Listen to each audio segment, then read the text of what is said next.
Bismillah. Hello everyone, this is Dr. Gamal from your channel Think Math and welcome to a new lesson. Today's lesson is about real functions, their definition, the domain and range and monotonicity of real functions. Let's first define what's a real function. A real function is a function that is defined as that it's both of its domain and codomain are the set of real numbers or a proper set of it. What does that mean? This means that the domain is the set of the inputs of the function and the codomain is the destination. So if we have a function, for example, coming from the set x to the set y. So if x contains 1, 2, and 3, and 4, and this one contains 6, 7, 8, 9, and 10. So this is called the domain, and this is called the codomain.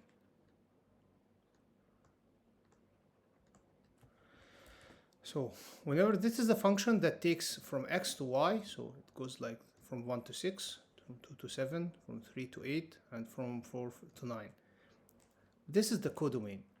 And the subset of the codomain, which is 6, 7, 8, 9, which are the numbers that actually have some some outputs of the function here. This is called the range. Okay, so now we are going to define the domain and range.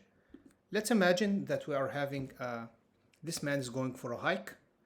So he's looking at the map that he can take for his hikes. He has several places to start from. For example, these are the different places that he can start from.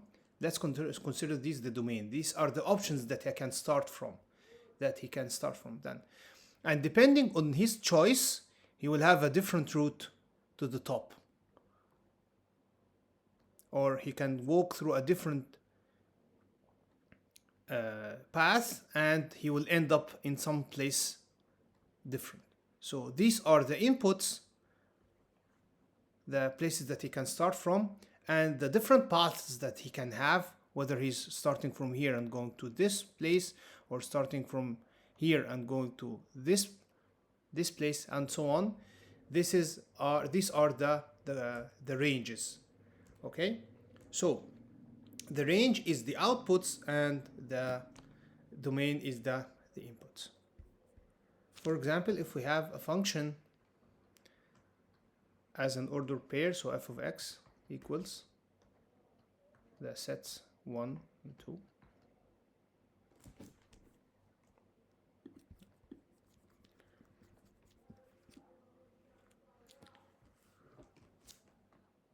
If you have the function f of x equals x squared plus 2, and we said that f is from this set 1, 2, 3 to r. Okay, we can notice that it is always on the output is going to be a positive number, always. Because if we square our number, it's going to be a positive number always. So if we apply it, for example, f of 1 equals 1 plus 2, so it's 3. F of 2 is going to be equal to 6. F of 3 is going to be equal to 11. So these are the range. This set of numbers is called the range, and this is called the domain. Generally, for a real function, the domain is always R, unless we have some restrictions on that. For example, if we have the function x squared plus 2 plus if we have the function x squared plus x plus 5, this is called a real function. If we have the function f of x equals x cubed plus 5x, this is called the real function. So any function that is not so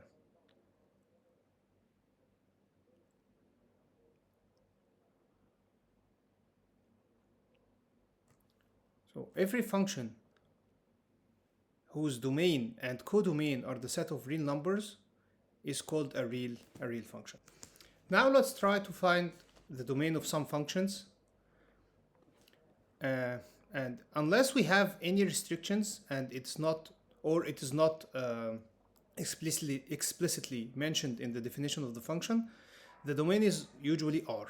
So for example, if we have f of x equals x squared plus 5x plus 2, the domain is R. Why is the domain R? That we have no restrictions on putting any number as an x. So for example, if we take f of x equals 10, f of 10, so we can find a value for that. It's going to be 100 plus 50 plus 2, which is 152. We can have f of minus 5, which is going to be 25 plus 25, sorry, minus 25, because it's a negative number, minus 25 plus 2, which is going to be equal to 2. We can have f of 100, f of half, any real number can be plugged in place of x, and we will find a value for that. So now we don't have any restrictions on that, so our domain is going to be R. Okay, what kind of restrictions can we have? Generally, we have, from the restrictions that we have, we cannot divide by 0. For example, if f of x equals 1 over x, we can put anything in the place of x except x cannot be equal to 0. So our domain here is going to be R minus 0, because we cannot, in any real functions, we cannot divide by 0. Another restriction that we can have is we cannot have a square root of a negative number. So if the f of x equals the square root of x, so x has to be greater than or equal to 0, right? So our domain here is going to be R minus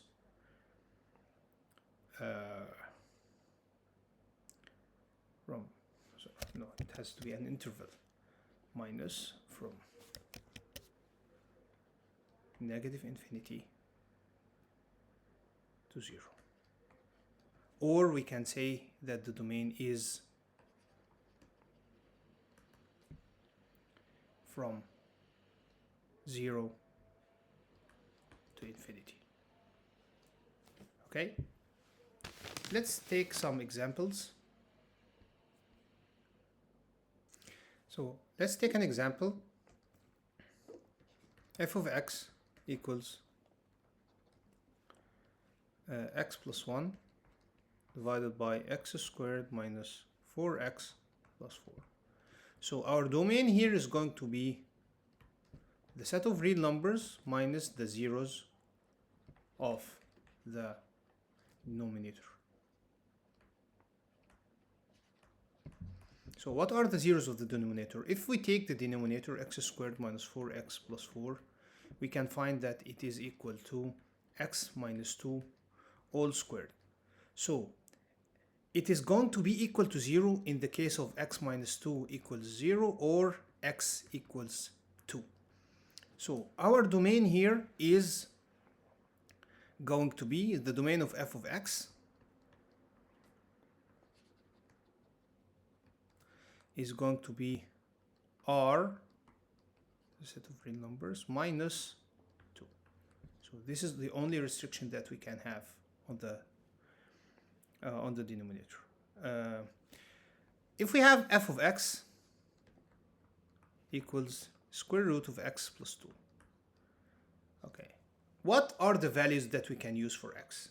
Anything that does not make this square root equal negative. So what's x plus 2 has to be greater than or equal to 0. This means that x has to be greater than or equal to negative 2. So our domain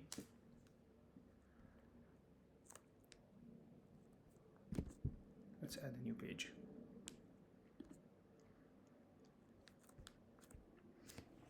Our domain is going to be from -2 to infinity. Or sometimes it can be written as from -2 to infinity. This is called that in the infinity is not included. So this is an open set from this side. And this is the same meaning here, okay? So if we have f of x, let's take this interesting example. It's the cubic root of 9 minus x squared. Okay, do we have any restrictions on that? Can we have a negative number as the argument of the cubic root? Yes, we do. So our domain here is R. We don't have any restrictions on this function. Okay, what about this example?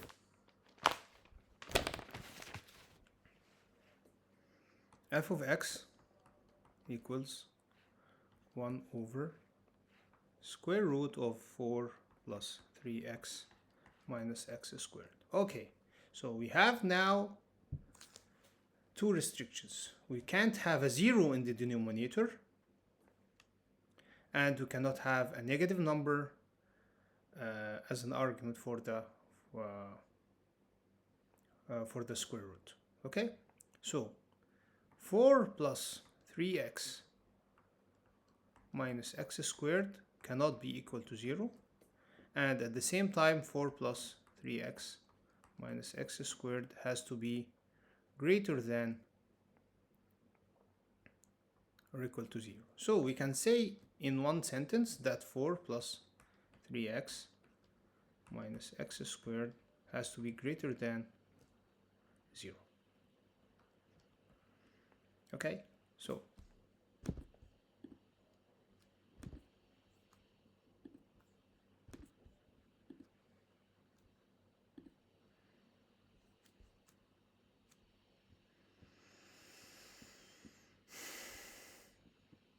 if we say that 4 plus 3x minus x squared is greater than 0, this means that if we multiply by -1, we have x squared minus 3x minus 4 is less than 0. If we factorize that, we have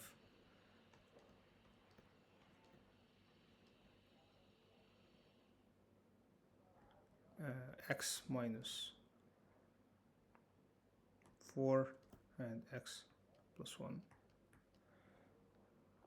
greater than 0. So this means that either x minus 4 is less than 0 or x plus 1 is less than 0.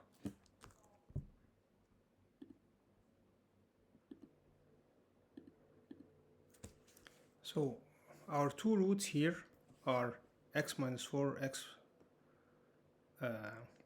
times x plus 1. So our two roots for this equation are for the equivalent equation, our two roots for the equivalent equations are x equals 4 or x equals -1.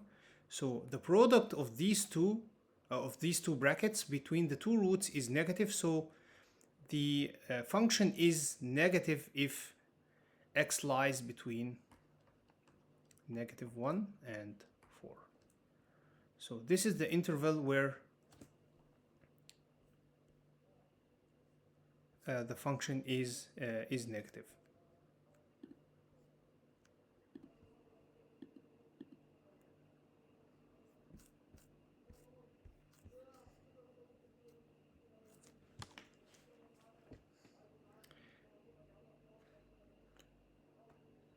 So since this is the solution to our inequality, so the domain of the function is going to be between these 2 points. So this is our domain.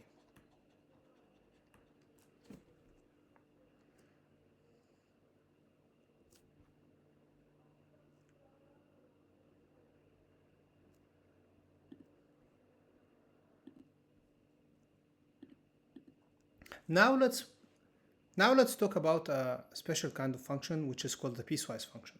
What is a piecewise function? It is a function that is defined differently depending on the intervals of the domain. For example, let's imagine that we have a speed limit. Our function is the speed limit. So when we are moving in a school zone, the speed limit is low. It's 20 kilometers per hour. When you go to a residential area, it's a little bit higher. So it's about 40 kilometers per hour. But if we go to the highway, the speed limit is 100 kilometers per hour. So it's defined differently depending on the region that we are working or staying in. Now, let's take this piecewise function, f of x equals 2 minus x when x is less than 0 and is equal to x minus 2 when x is greater than 0. Let's find the domain end of this function. Okay, so the function is defined when x is less than 0.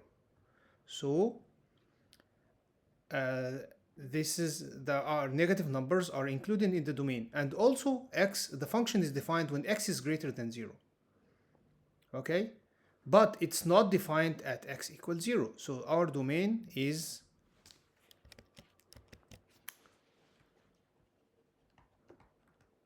r minus 0. Okay, the set of real numbers without excluding the 0. If we take a different piecewise function, f of x equals x squared if x is greater than or equal to negative 2 and less than 0, is equal to x when x is greater than or equal to 0 and less than or equal to 1, and 1 over x when x is greater than 1. Okay, we can see that the function is defined between negative 2 and 0, or the first definition here, between 0 and 1, and greater than 1. So we can say that the domain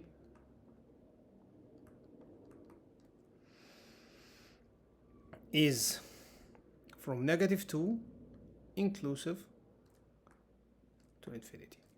This is our domain here. Okay? We can also identify the domain and the range from the graph of a function. For example, let's plot this function.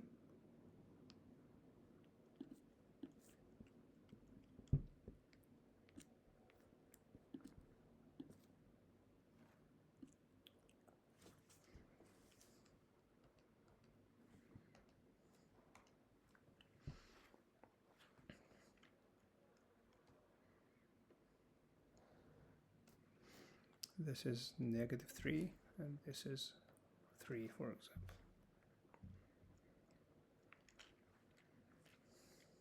The range, let's say this is 6 and this is negative 2. Okay, so here we can see that the domain is from negative 3 to 3. So the domain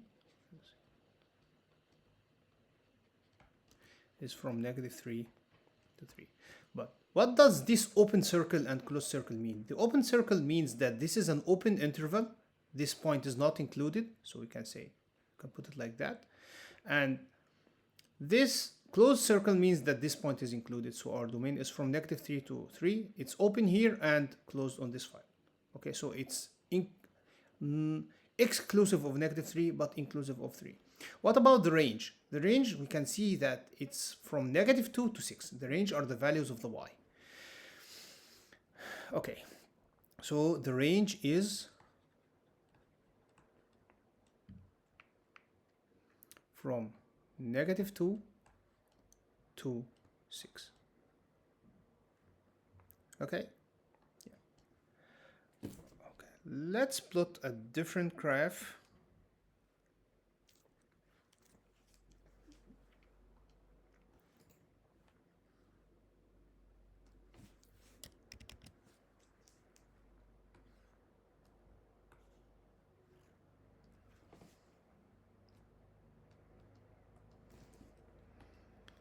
if the function is going like that,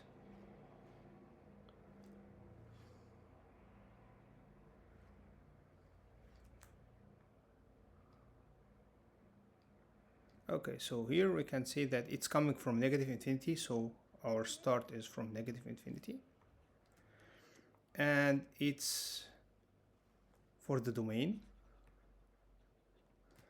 and it's to infinity, so our domain is R. Okay, so our domain is R, or R, domain is R. What about the range? We can see that the function does not go below -2, so its range is from -2 to infinity. Okay. So far, we have found the range from the graphs, but can we find the range of the function algebraically? Yes, we do. How can we do that? By using the inverse function that we have talked about in our previous video. And if you did not watch that, make sure that you check it out. So we have the inverse function, for example, for f of x equals x plus 5. We said that our inverse function, we can say that y equals f of x, and we equate it like that, or y equals x plus 5. And then we solve for x, so x equals y minus 5. And then we solve for y. We replace x in the place of y and y in the place of x, so y equals x minus 5. So the inverse function f minus 1 of x equals x minus 5. Okay, but now this is a real function as well, so its domain is also R, and its range is R as well. And we said that for the inverse functions, the domain of the function is the range of the inverse function, and the domain of the inverse function is the range of the original function. Okay, let's take an example where a function that we have some restrictions on. Okay, for example, if we have f of x equals x squared minus 4. So what is its inverse function? Its inverse function is we said that y equals x squared minus 4. Let's solve it. So this means that let's solve for x squared equals y plus 4, or x equals the square root of y plus 4, right? But this is an inverse relation. It is only defined as a function if y plus 4 is greater than 0 or y is greater than -4. So now we have y is greater than -4. This is our range. So if we plot this function quickly, we would find that it looks like that. Y does not go below -4. This would be the range of our function.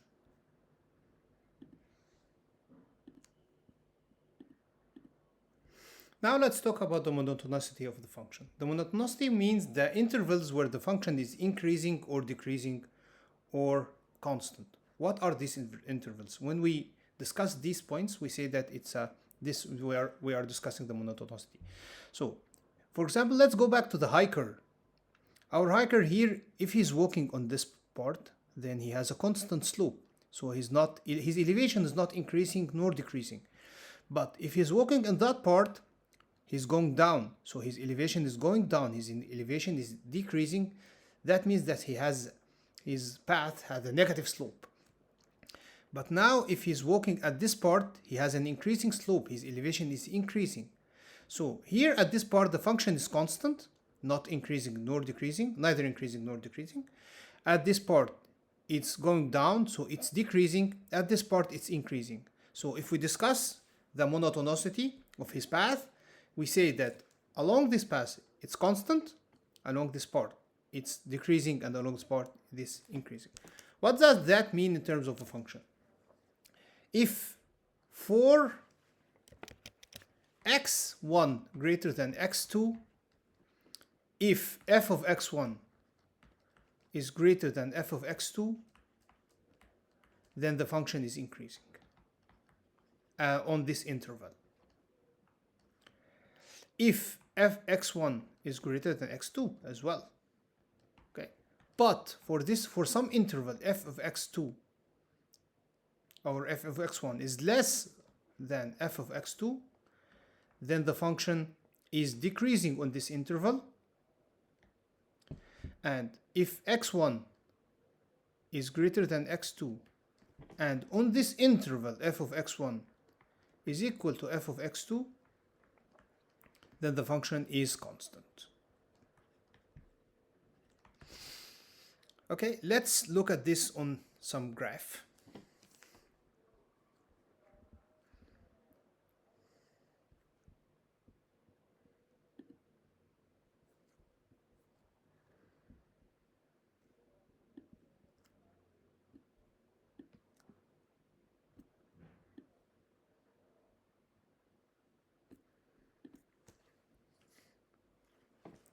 If we plot a function like that,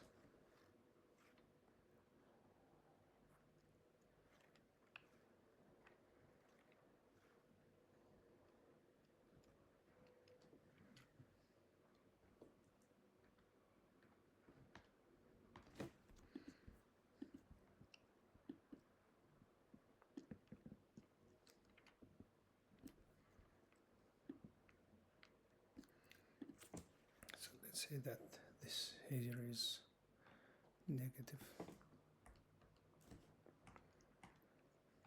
-5, and this is 0, and this is 5, this is 7, and this is 8. Okay, so from, if we assume that it's come from infinity, so from negative infinity to 0, the function is increasing on this interval.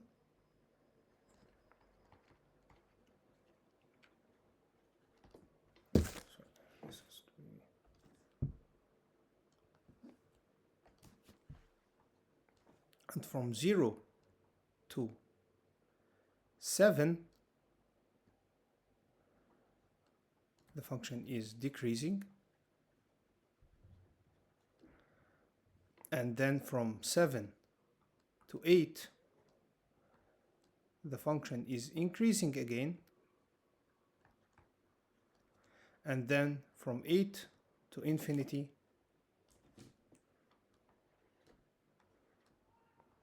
the function is constant.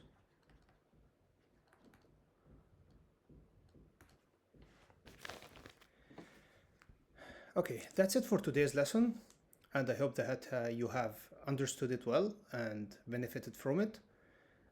Please leave any comments in the comment section below, and if you have any questions, please feel free to ask them in the comment section below, and check out our previous videos about functions and composite functions and the inverse functions, and stay subscribed for more content about math, and see you next time.